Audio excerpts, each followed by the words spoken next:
Bom dia a todos, na paz do Senhor. Vamos dar início à nossa EBD desse domingo. Vamos estar lendo o texto de Os Atos dos Apóstolos, capítulo 4, versículos do 1 ao 22. Atos, capítulo 4, versículo do 1 ao 22. Amém? Falavam eles ainda ao povo quando sobrevieram os sacerdotes, o capitão do templo e os saduceus. Ressentidos por ensinarem eles o povo e anunciarem em Jesus a ressurreição dentre os mortos, e os prenderam, recolhendo-os ao cárceres até o dia seguinte, pois já era tarde. Muitos, porém, dos que ouviram a palavra a aceitaram, subindo o número de homens a quase 5.000. No dia seguinte, reuniram-se em Jerusalém as autoridades, os anciãos e os escribas, com o sumo sacerdote Anás, Caifás, João, Alexandre e todos os que eram da linhagem do sumo sacerdote. E pondo-os perante eles, os arguiram: com que poder ou em nome de quem fizestes isto? Então Pedro, cheio do Espírito Santo, lhes disse: autoridades do povo e anciãos, visto que hoje somos interrogados a propósito do benefício feito a um homem enfermo e do modo por que foi curado, tomai conhecimento, vós todos e todo o povo de Israel, de que em nome de Jesus Cristo, o Nazareno, a quem vós crucificastes e a quem Deus ressuscitou dentre os mortos, sim, em seu nome, é que este está curado perante vós. Este Jesus é pedra rejeitada por vós, os construtores, ao qual se tornou a pedra angular. E não há salvação em nenhum outro, porque abaixo do céu não existe nenhum outro nome dado entre os homens, pelo qual importa que sejamos salvos. Ao verem a intrepidez de Pedro e João, sabendo que eram homens iletrados e incultos, admiraram-se e reconheceram que haviam eles estado com Jesus. Vendo com eles o homem que fora curado, nada tinham que dizer em contrário. E mandando-os sair do sinédrio, consultavam entre si, dizendo: que faremos com estes homens? Pois na verdade é manifesto a todos os habitantes de Jerusalém que um sinal notório foi feito por eles, e não o podemos negar. Mas, para que não haja maior divulgação entre o povo, ameacemo-los para não mais falarem neste nome a quem quer que seja. Chamando-os, ordenaram-lhes que absolutamente não falassem nem ensinassem em nome de Jesus. Mas Pedro e João lhes responderam: julgai se é justo diante de Deus ouvir-vos antes a vós outros do que a Deus. Pois nós não podemos deixar de falar das coisas que vimos e ouvimos. Depois, ameaçando-os mais ainda, os soltaram, não tendo achado como os castigar, por causa do povo, porque todos glorificavam a Deus pelo que acontecera. Ora, tinha mais de 40 anos aquele em quem se operara essa cura milagrosa. Amém? Então, irmãos, a EBD de hoje vamos continuar falando sobre a reforma e os reformadores. E hoje o tema vai ser o Pedro Valdo, um dos primeiros defensores da fé e da palavra do Senhor. Vamos orar. Senhor Deus, nosso Pai, mais uma vez, Senhor, nos colocamos diante da Tua presença para agradecer-te, bendizer e exaltar o Teu santo nome, Senhor. Obrigada, Pai, pelo milagre da vida, por estarmos aqui reunidos em Tua casa, Deus. Que o Senhor venha, Pai, falar aos nossos corações, nos dando direcionamento, Senhor, nos fortalecendo, dando sabedoria, para que possamos, Senhor, estar na defesa sempre do Teu evangelho, ó Deus. Para que possamos, Senhor, levar a Tua palavra para quem quer que seja, ó Pai, em nome de Jesus. Que o Senhor nos direciona para a honra e glória do Teu santo nome, ó Pai. Guarda nossas vidas e que possamos viver segundo o Teu desejo, em nome de Jesus. Amém? Amém. Palito. Amém.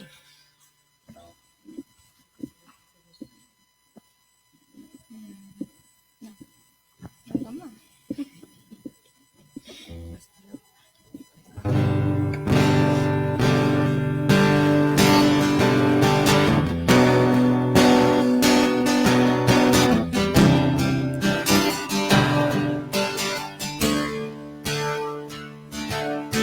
Seja engrandecido, ó Deus da minha vida. Tu és o Deus da minha salvação. És a minha rocha, a minha segurança. Teus lábios sempre te exaltarão. Seja engrandecido, ó Deus da minha vida. Tu és o Deus da minha salvação. És a minha rocha, a minha segurança. Meus lábios sempre te exaltarão. Aleluia. Te louvo, pois sei sobre tudo é o Senhor. Aleluia. Te louvo, pois sei sobre tudo é o Senhor. Seja engrandecido, ó Deus da minha vida. Tu és o Deus da minha salvação. És a minha rocha, a minha segurança. Meus lábios sempre te exaltarão. Aleluia. Te louvo, pois sei que sobre todos é o Senhor. Aleluia. Te louvo, pois sei que sobre todos é o Senhor. Pois sei que sobre todos é o Senhor.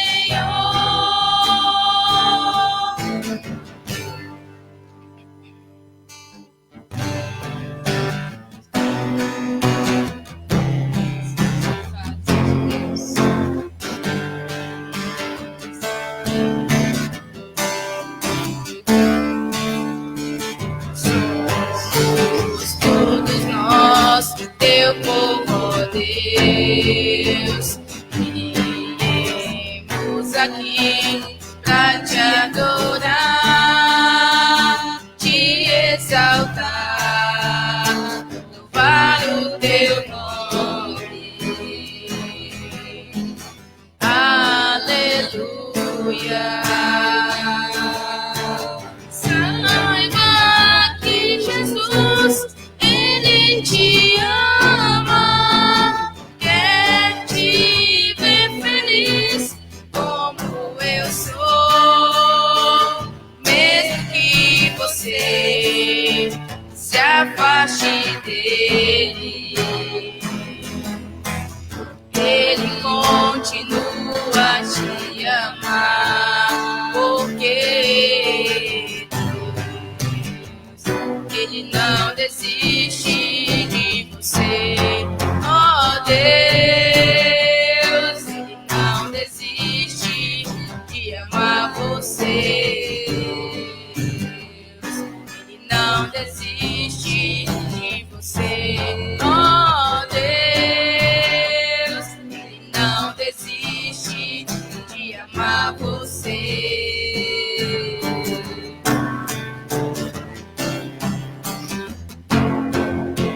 Somos todos nós, teu povo, ó Deus.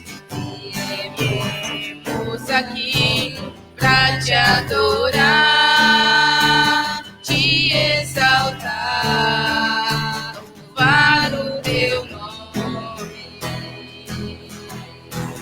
aleluia. Saiba que Jesus, Ele te ama, quer te ver feliz como eu sou, mesmo que você se afaste dele, ele continua a te amar, porque Deus, ele não desiste de você. Oh Deus, ele não desiste de amar você. Deus, ele não desiste de você. Oh Deus, ele não desiste de amar você.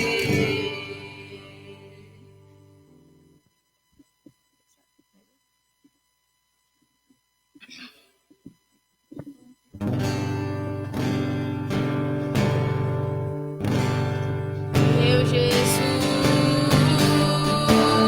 Salvador, outro igual a todos os dias. Quero louvar as maravilhas de teu amor. Consolo, abrigo, força e refúgio é o Senhor. Com todo o meu ser, com tudo que sou, sempre te adorarei.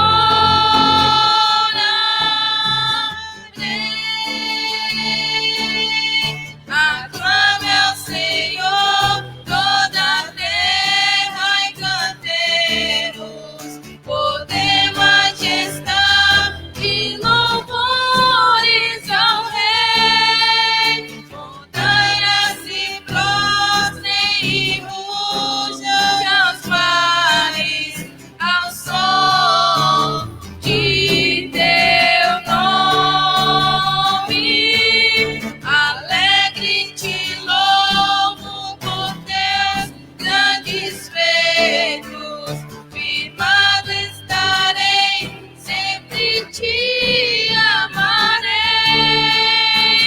Incomparáveis são tuas promessas, incomparáveis são tuas promessas pra mim.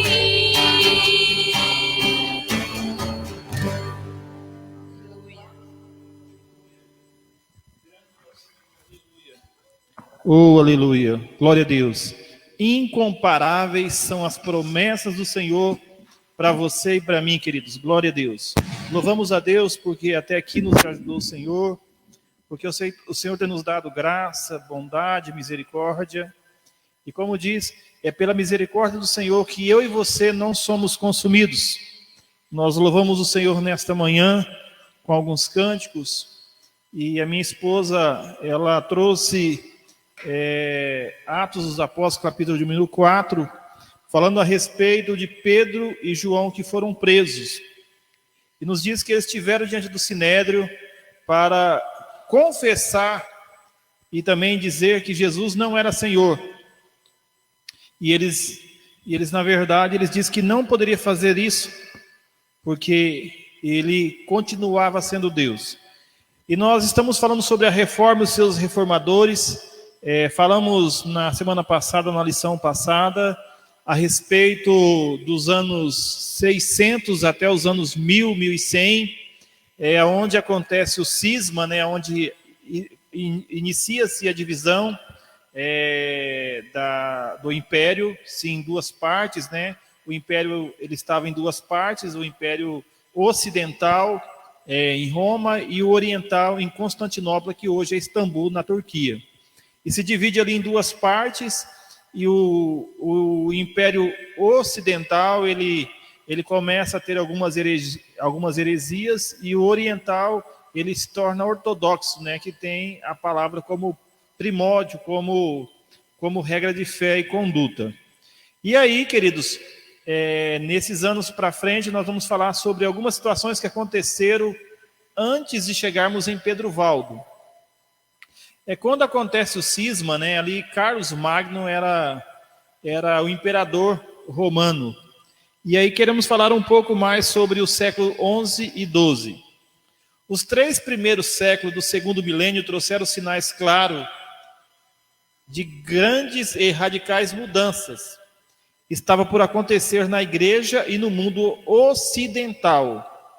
Um dos acontecimentos mais marcantes desse início do milênio foi a cristianização dos violentos e temidos ataques dos vikings, sobretudo no século 11 e 12.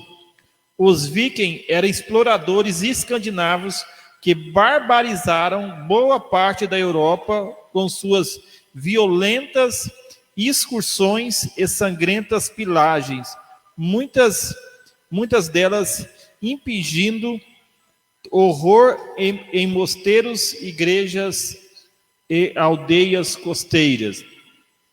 Então, os vikings, ali hoje seria Noruega, a própria Irlanda e parte da Alemanha e Suécia, ali surgem os vikings, né?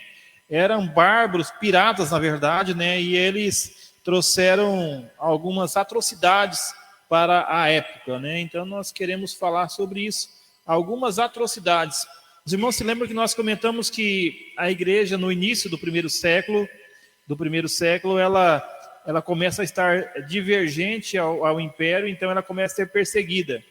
E depois dos anos 300 em diante, 360 em diante, quando Constantino assume, né, ele traz de uma maneira sorrateira para a igreja, ele traz que a igreja pudesse estar junto com o governo. Então ele coloca a religião, né, a questão religiosa e a questão política, né, a questão eclesiástica e a questão política juntas. Então ele dá um poderio para a questão eclesiástica, para a igreja, dá o poder à igreja, né, a autoridade eclesiástica, e ela tinha quase o mesmo poder militar da época.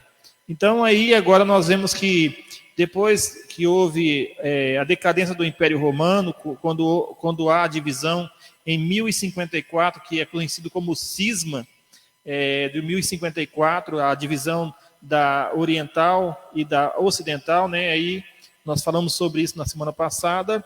E agora surgem os vikings. Eles começam a barbarizar, começam a praticar várias outras coisas.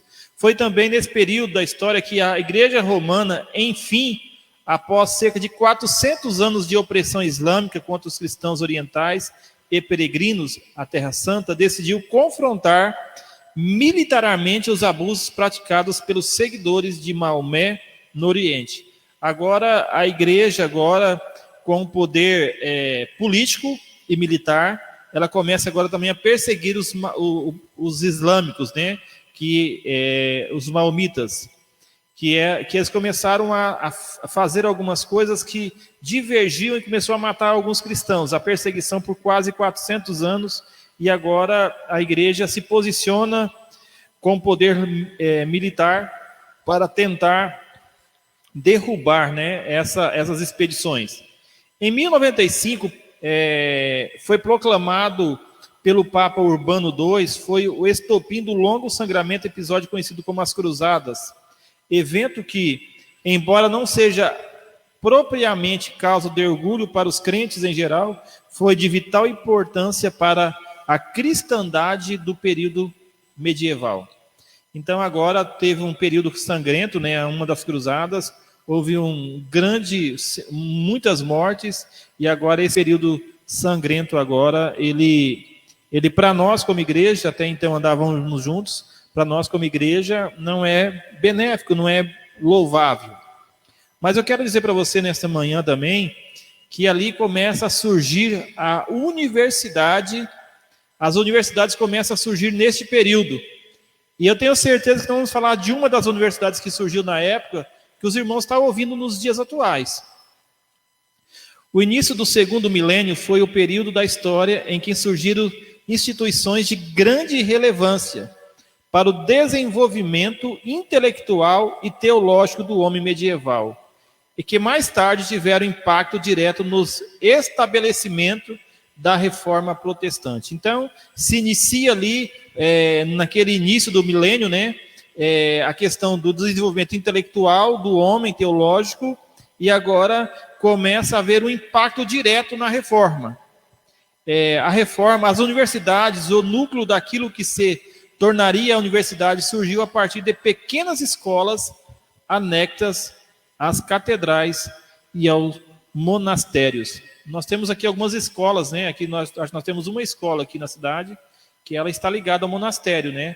Nós temos aqui em Barra do Garças, temos em Rondonópolis, temos em Cuiabá, temos em outras cidades, né, que está ligado ao monastério. Então ali começam as pequenas escolas, né, alguns núcleos escolares que depois se tornam universidades. Frutos de um decreto do rei Franco Carlos Magno, cuja ideia inicial era fortalecer seu domínio a partir da criação de uma influente elite intelectual em 1079. O que acontece?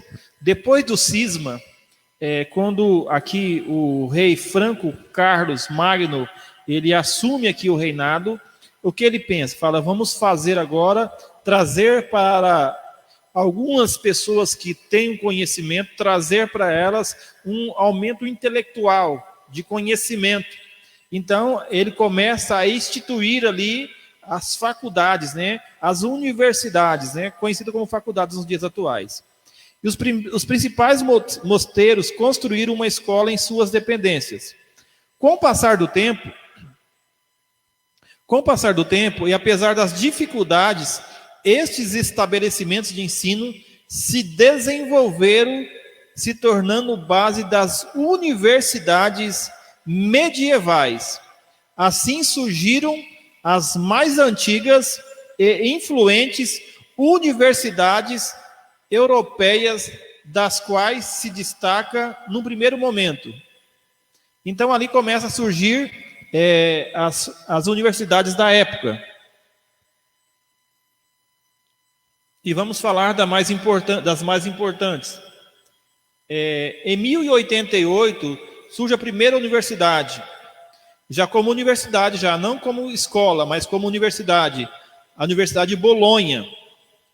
Agora aqui os irmãos conhecem essa outra universidade aqui, Oxford, em 1096. Todo mundo está ouvindo falar de Oxford agora por causa da vacina, né? A vacina criada pela Universidade de Oxford, dos cientistas das universidades. Então, Oxford, em 1096. Em 1150, a Universidade de Paris. E em 1209, a de Cambridge. Então, nós vemos que ali surgem as primeiras universidades da época. Mas o que eu quero dizer para você nesse instante é que antes do ano 1500, 1400, onde surge ali Colombo e outros descobridores, né, todo mundo queria expandir, crescer, conhecer novas terras. Então, ali nós vemos os vikings, né? Eles iniciam esse primeiro processo de uma maneira bárbara, matam muitas pessoas. Existe um episódio que eles queimam 400 homens, 400 pessoas cristãs ali. Mas eu quero dizer para você nessa manhã que ainda existe hoje o homem procurando conhecer novas terras. Naqueles dias, a maneira de caminhar, de transporte, era fluvial, também era através de animais, né?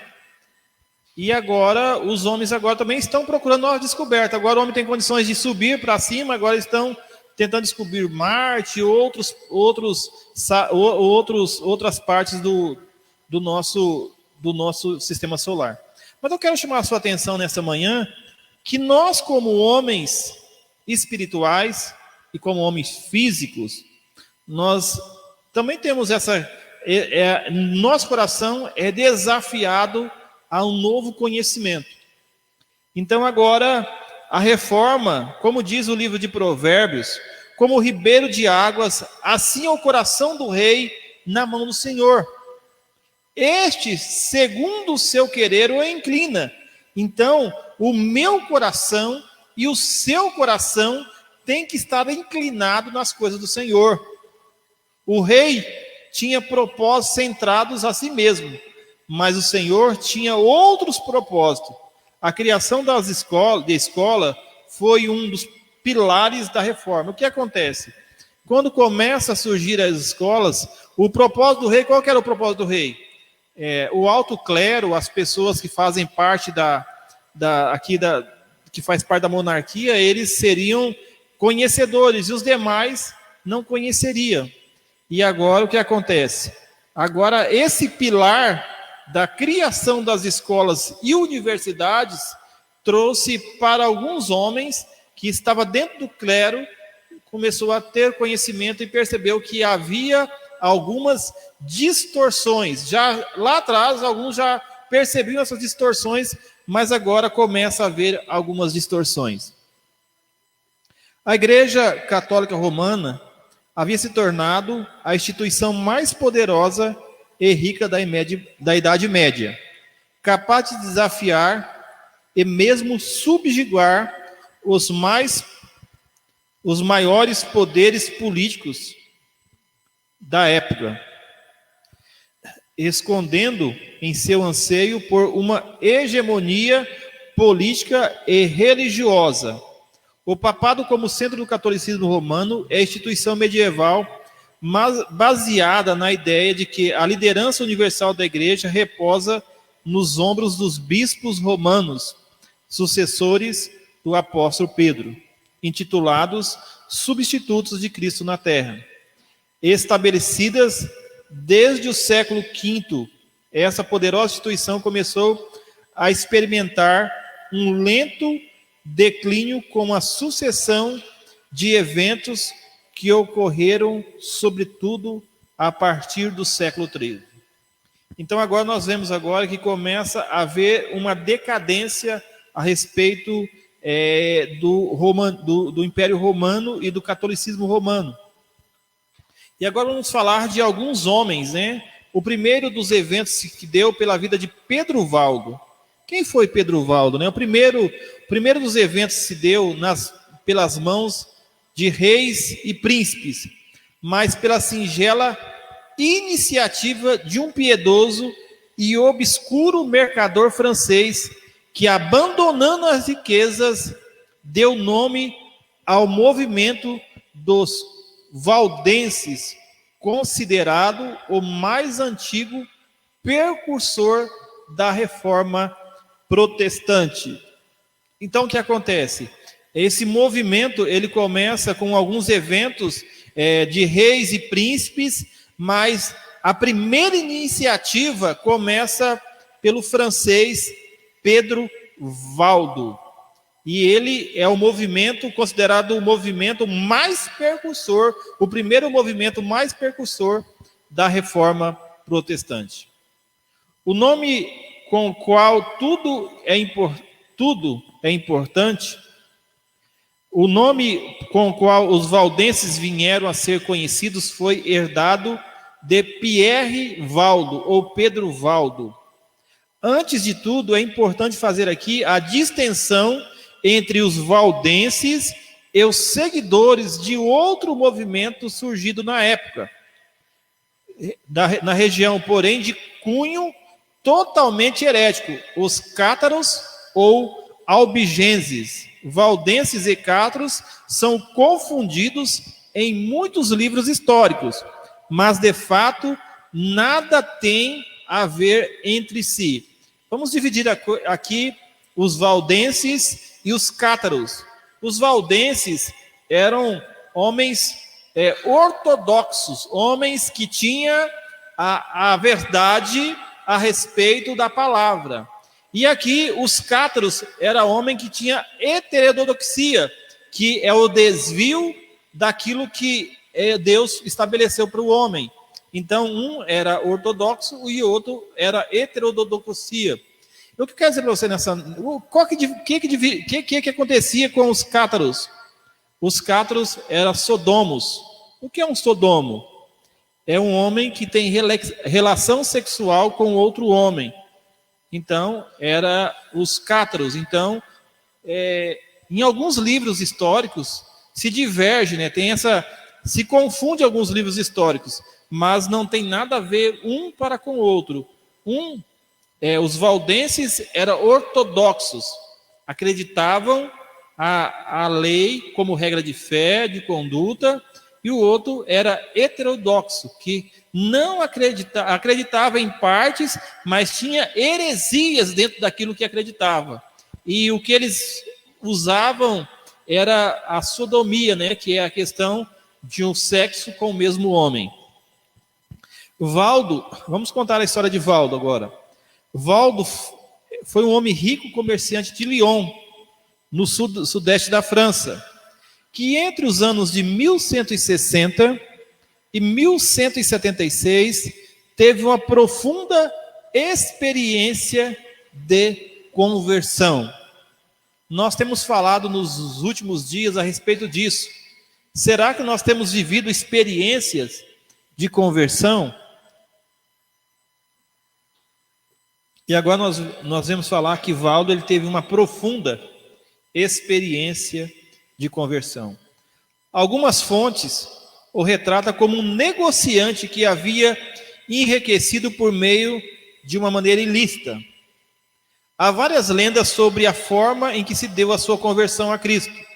Numa delas, conta-se que, ao ouvir um trovador discorrer sobre a gloriosa morte de um homem de Deus, Valdo teria se entristecido profundamente com a sua vida de iniquidade e convidado o poeta que estava ali discursando ali para acompanhá-lo até a sua casa, a fim de que explicasse com detalhe a respeito deste homem que havia morrido. Convencido então de que morreria em perdição, Valdo procurou os teólogos e padres para que dessem conselhos sobre a maneira de herdar a salvação. De tudo o que ouviu, a passagem de Mateus 19, 16 ao 21, calou a sua alma em profundo. A história do jovem rico aponta em comum das diversas lendas que narram a conversão de Valdo. E ali, Valdo, quando ele ouve ali aquele homem falar a respeito de Cristo, ele agora se preocupa e percebe que ele precisava se aproximar de Deus. Então ele vai lá e procura os teólogos e os padres da época, e ele quer herdar a salvação. Ele queria saber o que ele teria que fazer para herdar a salvação. E ali eles traz o texto de Mateus 19, 16 a 21, que fala sobre o jovem rico, que vai até Jesus e fala para Jesus: como é que eu posso entrar no reino dos céus? Como é que eu posso conhecer a Deus? E Jesus fala: olha, tem que vender tudo. E aí nos diz que ele entristece por ter muitos bens e vai embora. E Valdo faz diferente. Valdo, ele aceita esse desafio. Da riqueza que juntara como comerciante, Valdo reteve apenas o suficiente para dar de comer aos pobres e necessitados e restituir o que devia àqueles que ele havia defraudado. Os irmãos lembram de Zaqueu?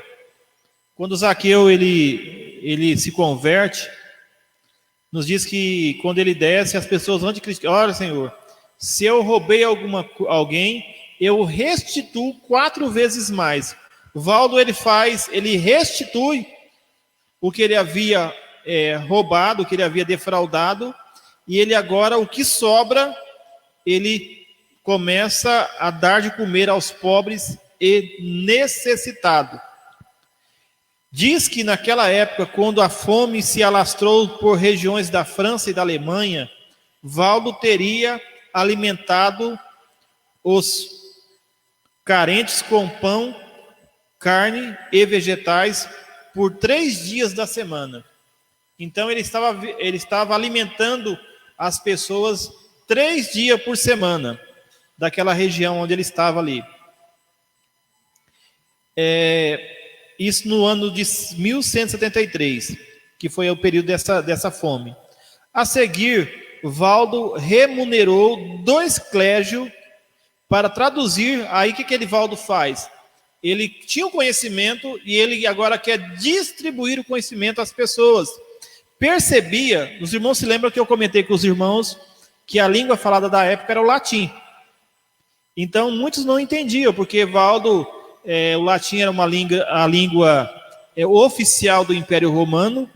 E agora nós estamos falando Valdo ali na França e também na Alemanha, ele faz diferente. Ele vai lá, chama 2 clérigos, pessoas que tinham condições de traduzir porções, né, para a língua falada na França, da região onde estava. Então, com cópias da parte da Bíblia na língua popular, e já acompanhada de vários discípulos. O que ele faz? Ele vai lá, paga 2 pessoas para traduzir a Bíblia, parte da Bíblia, uma porção da Bíblia, para a região onde ele estava e aonde as pessoas precisavam ouvir a palavra através da sua língua. É como se nós estivéssemos aqui e viesse alguém aqui viesse falar aqui em francês. E nós não íamos entender nada, porque às vezes nós não temos o conhecimento francês. Eu estava vendo esses dias pensando que o mandarim era a língua mais difícil de ser falada. Eu estava vendo que a língua mais difícil de ser falada é o holandês, não é o mandarim. Então, se viesse alguém aqui falar em uma outra língua que a gente não conhecia, a gente não sabia o que estava falando. E agora, Valdo percebe essa dificuldade para com os discípulos que estavam com ele e para com as pessoas que precisavam ouvir a respeito da verdade. Amém, queridos? E com cópias da parte da Bíblia na língua popular. De modo geral, Valdo e seus seguidores pregavam o retorno às Escrituras. Olha só a teoria de Valdo, o que ele começa a trazer. Ele começa a pregar que as pessoas retornem às Escrituras, que tenham a Escritura como base de regra e fé. Nós temos falado com muita ênfase sobre isso. Nós temos que ter a Escritura como base de fé e regra. Uma outra coisa que Valdo também traz ali também é o batismo de adultos. Então, Valdo, ele olha lá, diz que o homem tem um livre-arbítrio de escolha. Então, ele traz para que pudesse o homem ter o batismo com consciência, não com inocência. Eu já comentei com os irmãos a respeito dos períodos, né? Da inocência, da consciência. Então, um homem com consciência, saber o que está fazendo. Então, Valdo traz também essa ênfase.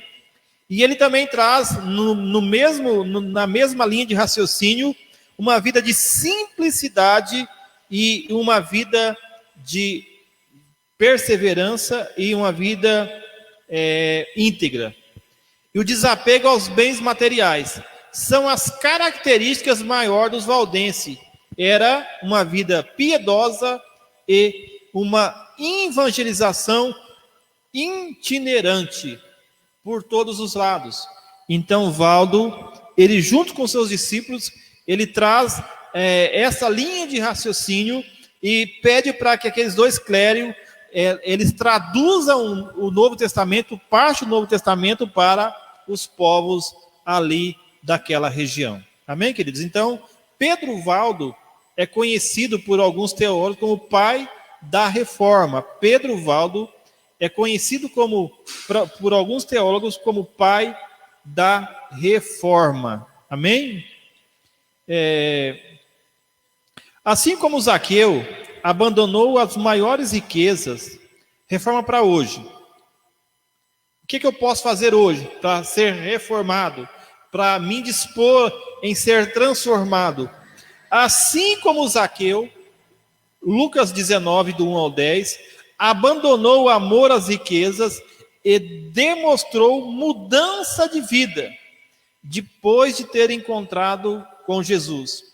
Pedro Valdo também mostrou os frutos da sua genuína transformação por meio de decisões e atos concretos em relação a Deus e ao próximo. Você tem uma história de conversão? Você tem uma história de conversão, o que você fazia antes, o que você não faz mais? Sabe dizer o que claramente mudou a sua vida desde o dia que você aceitou Jesus? Você tem uma história de conversão?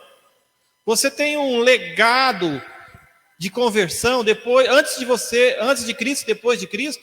O antes e depois? E o que a conversão fez para você? O que mudou daqueles dias até o dia de hoje? É uma pergunta para você. Será que nós temos um legado de conversão? Olha, antes, os irmãos comentaram, eu vi o irmão falando, o pastor Odair comentando a respeito da conversão quando me converti, ele falando sobre isso, que quando eu me converti, eu ia pregar para os meninos lá, para os meus amigos, eles zombavam, queria que eu cheirasse cocaína, queria que fizesse um monte de coisa, e eu não. Eu vim para que vocês viessem, eu quero que vocês venham para Cristo. Eu tinha convicção que Deus havia transformado a minha vida. Então, muitas vezes, nós, como cristãos, ainda vivemos as velhas práticas. Então, o Valdo, ele teve uma transformação genuína. Ele não teve um remorso, ele teve um arrependimento. Qual que é a diferença de um para o outro? Remorso é aquilo que aparentemente existe mudança, mas no meu dia a dia eu começo a voltar às velhas práticas. O que é conversão? Conversão é uma mudança de vida, é uma mudança de trajetória, como se eu estivesse indo neste caminho e Deus falou: olha, você precisa converter. Eu ia fazer a conversão e voltar no caminho reto. Amém, queridos? Então essa é a diferença. A perseguição e a resistência. A vida singela de Valdo, de seus seguidores, e a reforma da pregação da palavra na linguagem popular, logo fizeram multiplicar os números de discípulos. O que acontece? Quando Pedro Valdo começa a pregar a palavra na linguagem do povo, na linguagem que o povo entendia, começa a haver conversões, mudanças e transformações. Mas até aqui, Valdo não planejava uma separação da igreja romana. Por enquanto, estava tudo tranquilo para Valdo. Ele estava trazendo a mensagem, queria que a igreja pudesse vir aos moldes de volta. Ele até participa de um concílio em 1179, junto com seus seguidores, com o Papa, com o concílio de Latrão, quando o Papa conhece e reconhece a ideia de Valdo, aqui o Papa Alexandre III, de trazer a igreja de volta a pregar o evangelho de verdade. Contanto, as autoridades eclesiásticas locais não se opuseram, mas em 1182, 3 anos depois, Valdo e seus seguidores foram impedidos de evangelizar pelo bispo de Lyon. E eles se recusaram. Eles foram proibidos de falar do evangelho em Lyon e região. Estamos falando da França. Ele é impedido de pregar, dar continuidade na evangelização pelo bispo de Lyon. E recusou acatar o Papa Lúcio III, em função da desobediência à ordem papal. Os valdenses foram excomungados. O que é ser excomungado? Perder a comunhão com o Papa, perder a comunhão com a igreja ali. E agora eles são excomungados, não fazem parte, mas da mesma fé. A partir daí, começa então a se reunir em casas e grutas, de forma clandestinas. Então, Valdo, isso não fez que Valdo pudesse parar, mas Valdo continua a pregar o evangelho, continua a trazer porções da palavra em grutas e em casas de maneira clandestina. E aí eles foram expulsos de Lyon. E os valdenses eram conhecidos como os irmãos. Os valdenses eram conhecidos como os irmãos. Então era conhecido como os irmãos. Como também eram chamados, migravam para outras regiões do sul da França, de Piemonte, que já pertence à Itália, da Alemanha e da Suíça, gerando assim muitos discípulos por onde passava. Diz que o movimento chegou a alcançar cerca de 35 mil discípulos ou seguidores. Então, você percebe que Valdo, ele começa a ser visitado pelo Senhor, e ele usa tudo aquilo que ele tem, todos os seus bens, para sustentar algumas famílias naquele período de fome que teve na França, e ele consegue beneficiar e abençoar três dias da semana, almoço, janta e a ceia para aquelas pessoas. E agora agora sobra um pouco de dinheiro, e ele traz a tradução da Bíblia do latim, né, parte da Bíblia, parte do Evangelho do latim, para a linguagem ali da França, ali da região de Lyon. Em 1212, a perseguição havia se tornado mais aguda. Em Estrasburgo, cerca de 500 deles foram detidos e 80 deles queimados na estaca. 500 dos seguidores de Valdo foram detidos e 80 queimados na estaca. Amarrados os irmãos ali que professavam a fé em Cristo. Professava que somente Jesus, só em Jesus a salvação. Eles tinham convicção disso, e ali eles foram queimados e detidos, e 80 deles foram queimados. O líder local, Jonês, mesmo após a morte de Valdo, entre 1215 e 1218, o movimento prosseguiu, atraindo muitos que não abandonaram formalmente a igreja romana. Creio que os valdenses, mesmo perseguidos, inspiraram figuras importantes dentro da própria igreja romana, como o famoso monge italiano Francisco de Assis, em 1532. Então nós vemos que mesmo dentro da igreja romana, algumas pessoas não acreditavam, elas discordavam de algumas coisas que estavam divergentes que Valdo estava pregando. O testemunho de Valdo e das pessoas que estavam com Valdo ali, eles fizeram que algumas pessoas, mesmo de uma maneira heterológica, de uma maneira de heterodoxia, eles começaram a acreditar naquilo que Valdo estava pregando. Atendendo aos apelos dos reformadores suíços, os valdenses decidiram aderir oficialmente à reforma no Sínodo de Chamflorán, passando a se identificar teologicamente como calvinismo. Vamos falar de calvinismo lá na frente.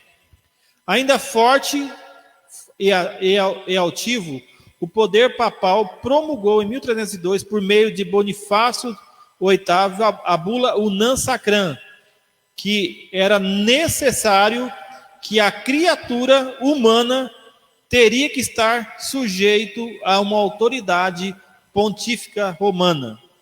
As pretensões como essa inspiraram vários movimentos reformadores na Europa, como que se viu na Inglaterra no início do século XIV. Neste período, surgiram outros reformadores de capital importância no desenvolvimento da reforma. O próximo reformador que vamos falar é John Husserl. Ele é conhecido como a estrela alva da reforma, que vai ser a próxima lição. Reforma para hoje. Os valdenses tomaram o mesmo propósito visto em Pedro e João, quando ordenaram a não pregar. Os irmãos lembram que nós comentamos, nós iniciamos nesta manhã a escola bíblica, falando do Atos capítulo 4, que eles foram negados a não pregar. Falaram, não vou parar de pregar. Mas Pedro e João lhes responderam: julgai se é justo diante de Deus ouvir a vós ou Deus. Não podemos deixar de falar a coisa que vimos e ouvimos, como precisamos dessa firmeza na igreja de hoje. Como devemos imitar Pedro e João e os valdenses, que não sucumbiram a nenhuma ameaça e nem negociaram os pontos importantes da fé. O que Pedro e João e os valdenses nos mostram é que eu e você não podemos negociar a nossa fé sobre ameaça ou sobre qualquer outra situação. Então os valdenses nos mostram isso. Eu e você, a nossa fé não pode ser negociada. Você pode mudar de estado, mudar de cultura, mas a sua fé, ela de maneira nenhuma pode ser negociada. Eu e você temos que ter uma fé genuína, uma fé firmada no Senhor. Nós temos que ter o Senhor como Salvador, nós temos que ter o Espírito Santo como Consolador e Deus como Criador. A minha fé e a sua fé tem que estar firmada. Nós temos que ter esse tripé de entendermos que a palavra tem este poder de transformar. E nós olhamos para a história de Valdo nessa manhã, que Valdo aparentemente estava sozinho, mas quando Valdo começa a pregar o Evangelho, e quando ele transforma algumas porções do latim para a língua francesa e para algumas línguas da época, o que acontece?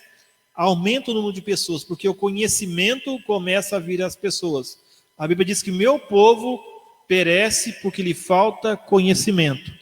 Então, eu quero dizer para você nessa manhã que nós temos que conhecer a palavra, nós temos que buscar a palavra, nós temos que comer a palavra, nós temos que nos dispormos em entender que a palavra tem este poder de transformação.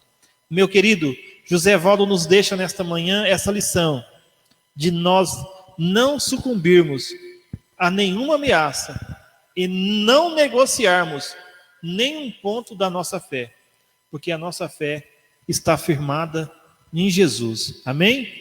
Conclusão. Você verá nesses estudos a mão de Deus na história, preparando o cenário do seu povo à palavra. Também será fortalecido pela coragem de pessoas que dedicaram a Deus, dando a Ele o melhor da sua vida. Pedro Valdo nos mostra o que uma conversão genuína pode fazer.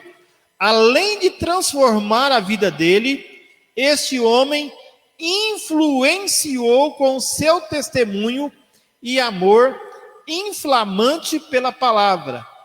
Cabe a nós imitá-lo e orar ao Senhor pedindo que nos dê coragem e sabedoria para fazer o mesmo.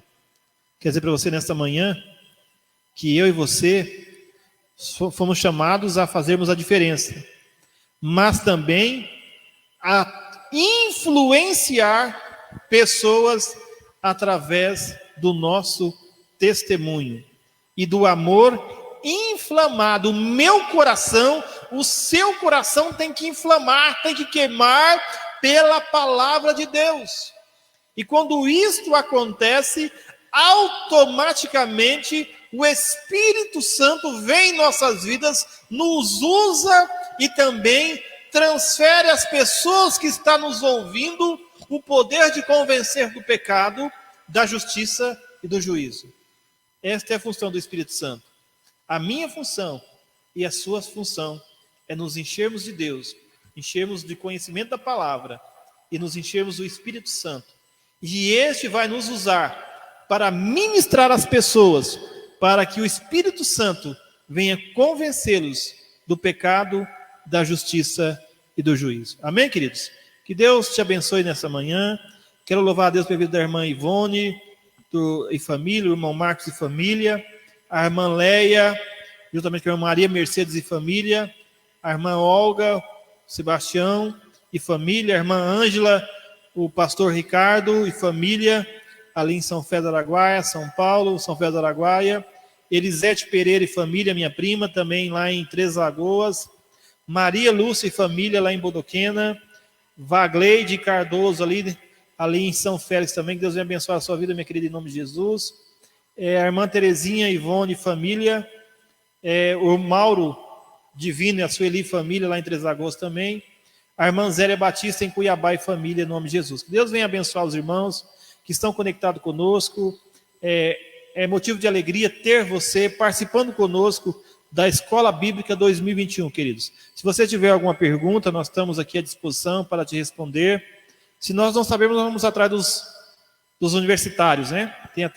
Tem vários universitários aqui, nós vamos atrás dos universitários para trazer a resposta para você. Mas eu quero te louvar a Deus pela sua vida, bendizer o Senhor, porque até aqui nos ajudou o Senhor. Como disse Samuel, até aqui tem nos ajudado o Senhor. Nós somos gratos ao Senhor por nos proporcionar mais um dia de vida. Hoje à noite teremos o culto de louvor e adoração ao Senhor às 19 horas. Você é o nosso convidado especial. Teremos uma palavra para a sua vida. Estaremos louvando ao Senhor com alguns cânticos. Você é o nosso convidado especial para estar conosco nesta noite, para juntos bendizermos, exaltarmos e glorificarmos o seu nome. Nós teremos um culto aqui presencial e também online. Provavelmente hoje, além do Facebook, teremos também ele na plataforma do YouTube hoje. Nós vamos ver se nós conseguimos colocar no YouTube também. Facebook e YouTube hoje, em nome de Jesus. Amém? Quero louvar a Deus. Que você, como eu, possamos ter uma fé, como falamos nessa manhã, como Pedro Valdo, termos uma fé que contagie as pessoas em nome de Jesus. Vamos orar ao Senhor? Senhor, nós te louvamos nessa manhã, nós te bendizemos, nós glorificamos o seu nome, rendemos graças ao Senhor, ó Pai. Eu quero louvar ao Senhor por cada família, cada irmão que está conectado conosco. Senhor, queremos pedir nesta manhã também pela saúde do nosso país. Sabemos que nós estamos num período de pandemia, Senhor, onde há muitas percas, muitas mortes. Traga consolo aos irmãos que perderam os seus entes, os seus familiares, em nome de Jesus. Senhor, nós pedimos que o Senhor venha trazer, ó Pai, recursos, condições, ó Pai. Senhor, visite os cientistas, os laboratórios, para que essa vacina, Senhor, possa vir, ó Pai, ter condição para que todos possam ser alcançados, vacinados, ó Pai, e que essa pandemia venha cessar em nome de Jesus, ó Pai. Senhor, nos diz que o seu povo que clama pelo seu nome, se humilhar e orar, o Senhor viria e sararia essa terra, Senhor. Venha sarar a nossa terra, venha sarar o nosso povo, venha sarar a nação brasileira, Senhor. Senhor, que a nação brasileira, que o seu povo possa voltar o seu olhar para ti, Senhor. Quantas vezes nós tínhamos, ó Pai, disposição para estarmos na sua casa, te adorando, te bendizendo, e às vezes nós deixamos para último plano, ó Pai. E hoje, às vezes, não podemos nem sair de casa, Senhor. Visite cada irmão nessa manhã. Senhor, como nós falamos nesta manhã, Pedro Valdo foi um homem que nos trouxe e mostrou que nós temos que ter coragem para quando os desafios vieram, ó Pai, nós possamos estarmos firmados em Ti. Como lemos nesta manhã também, Pedro e João, Senhor, foram confrontados diante do Sinédrio, mas não negaram a fé e disseram: como podemos parar de falar daquilo que vimos e que nós temos continuado a ver, as maravilhas e as manifestações da glória de Deus. Que nós, como igreja, possamos não parar, ó Pai, mesmo, ó Pai, em período de pandemia, mesmo em nossas casas, nós possamos continuar trazendo o Evangelho, as boas novas, em nome de Jesus.